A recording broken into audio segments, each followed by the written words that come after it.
Assalamualaikum warahmatullahi wabarakatuh.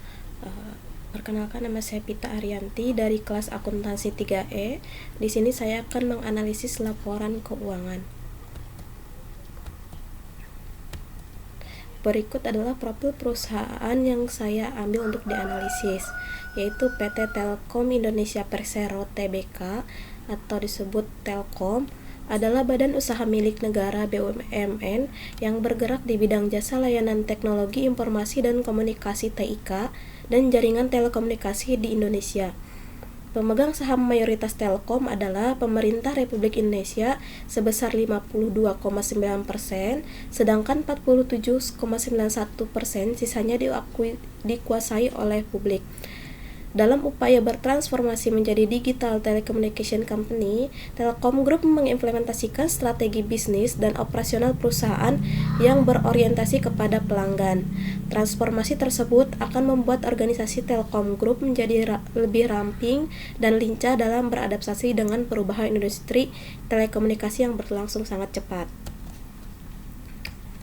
Untuk analisis perbandingan yang pertama, yaitu analisis perbandingan neraca.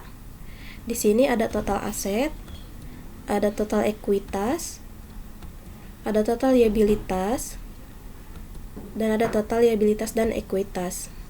Untuk perhitungannya sendiri, yaitu membagikan nilai di tahun 2018 dengan nilai di tahun 2017.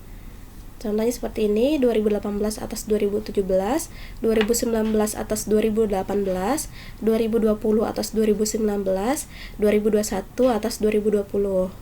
Dan ini adalah hasil analisis perbandingan neraca PT Telkom. Selanjutnya ada analisis perbandingan laba rugi.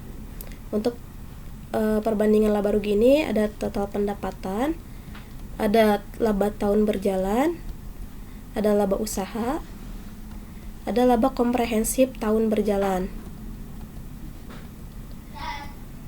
Untuk perhitungannya sendiri itu sama seperti perbandingan di neraca yang tadi, yaitu nilai di tahun 2018 dibagi dengan nilai di tahun 2017. Dan selanjutnya seperti itu, yaitu dari 2018 atas 2017, 2019 atas 2018, 2020 atas 2019, 2021 atas 2020. Dan ini analisis perbandingan laba rugi di PT Telkom. Untuk selanjutnya yaitu ada analisis rasio laporan keuangan. Di sini ada grafik rasio likuiditas yang di dalamnya terdapat beberapa sub akun, yaitu ada current ratio, ada cash ratio, ada asset test ratio, dan ada working capital to asset ratio. Untuk mencari current ratio sendiri yaitu dengan total aktiva dibagi hutang lancar. Untuk asset test rasionya aktiva lancar dikurangi persediaan lalu dibagi hutang lancar. Untuk cash rasionya itu kas ditambah surat berharga dibagi hutang lancar. Untuk working capital to asset rasionya yaitu aktiva lancar dikurangi hutang lancar dibagi total aktiva. Selanjutnya itu ada rasio leverage. Di sini ada total debt to total asset, ada total debt to total equity, ada long term debt to total equity. Dan ini adalah grafik rasio leverage untuk PT Telkom dari tahun 2017 sampai 2021. Untuk total debt to total asset dan total debt to total equity itu nilainya hampir sama setiap tahunnya. Sedangkan untuk long term debt to total equity-nya per tahun itu mengalami kenaikan. Selanjutnya itu ada rasio aktivitas. Di rasio aktivitas ini ada beberapa sub akun, ada working capital turnover, ada inventory turnover, ada receivable turnover, ada average days inventory, ada average collection inventory, dan ada total asset turnover.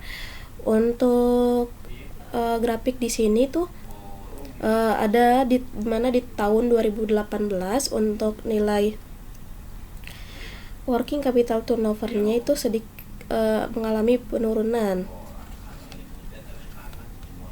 Untuk selanjutnya itu ada rasio profitabilitas. Untuk rasio profitabilitas ini terdapat beberapa subakun, diantaranya ada GPM, Gross Profit Margin, ada PM Profit Margin, ada NPM Net Profit Margin, ada Operating Income Ratio, ada Return of Asset, ada Return of Equity, dan ada Return of Investment. Dan ini adalah rasio profitabilitas untuk PT Telkom. Selanjutnya analisis tren. Analisis tren ini ada analisis tren neraca. Di analisis tren neraca ini ada beberapa subakun, yaitu ada jumlah aset lancar, ada jumlah aset tidak lancar, ada jumlah aset, ada jumlah liabilitas jangka pendek, ada jumlah liabilitas jangka panjang, jumlah liabilitas, jumlah ekuitas, jumlah liabilitas dan ekuitas. Untuk perhitungannya yaitu 2017 itu sebagai tahun dasar, dalam artian nilai tahun 2017 itu sebagai nilai dasarnya.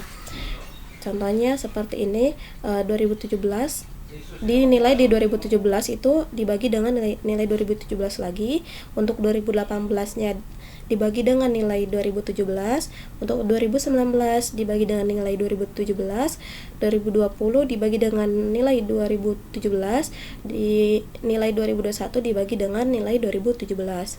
Nanti akan menghasilkan perhitungan persentase seperti ini. Dan di bawah itu ada grafik tren neracanya, kurang lebih seperti ini. Selanjutnya ada analisis tren laporan laba rugi.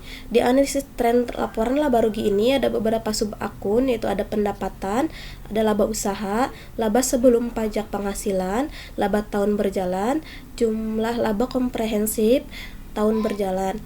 Untuk perhitungannya sama seperti tadi, yaitu dengan 2017 sebagai tahun dasar. Untuk di analisis laporan laba rugi ini bisa dilihat untuk pendapatannya itu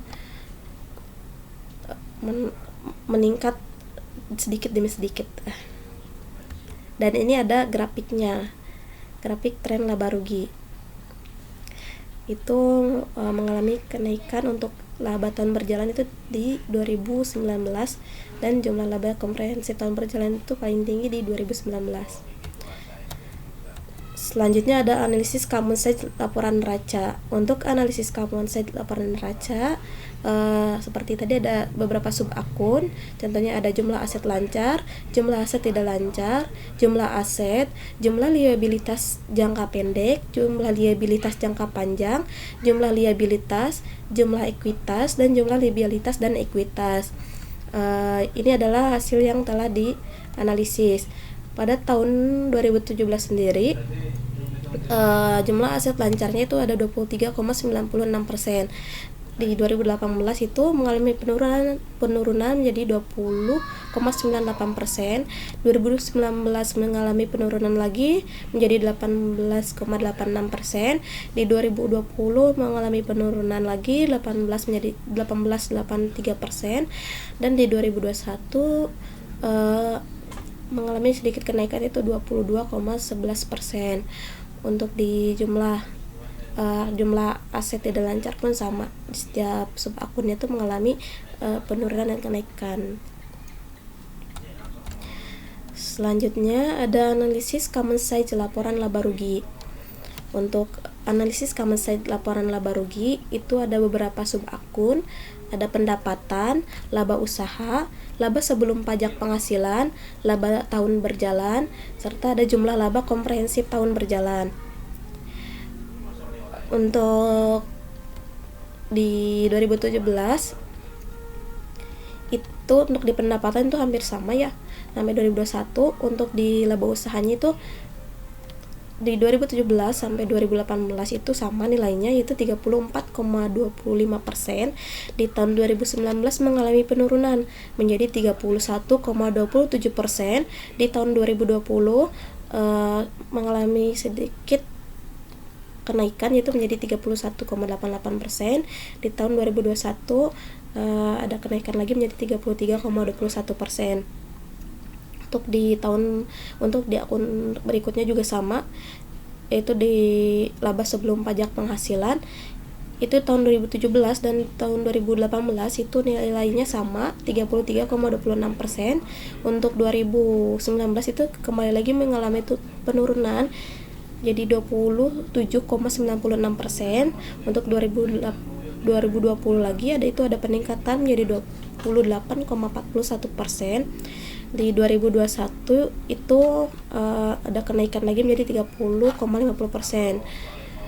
Untuk laba tahun berjalannya di tahun 2017 dan 2018 itu sama nilainya, yaitu 25,50%. Pada tahun 2019 mengalami kenaikan yaitu menjadi 48,32%.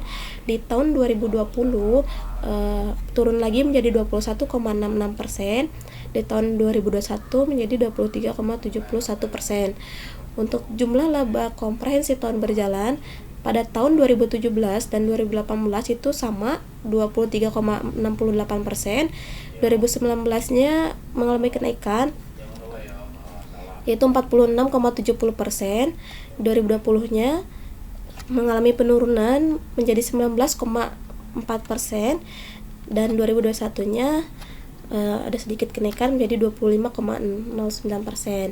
Dari analisis laporan laba rugi ini sama setiap tahunnya persentasenya itu mengalami kenaikan bahkan penurunan yang sangat lumayan turun gitu. Ini untuk analisis common size laporan laba rugi PT Telkom. Sekian yang dapat saya sampaikan mengenai analisis laporan keuangan PT Telkom. Kurang lebihnya mohon maaf. Wassalamualaikum warahmatullahi wabarakatuh.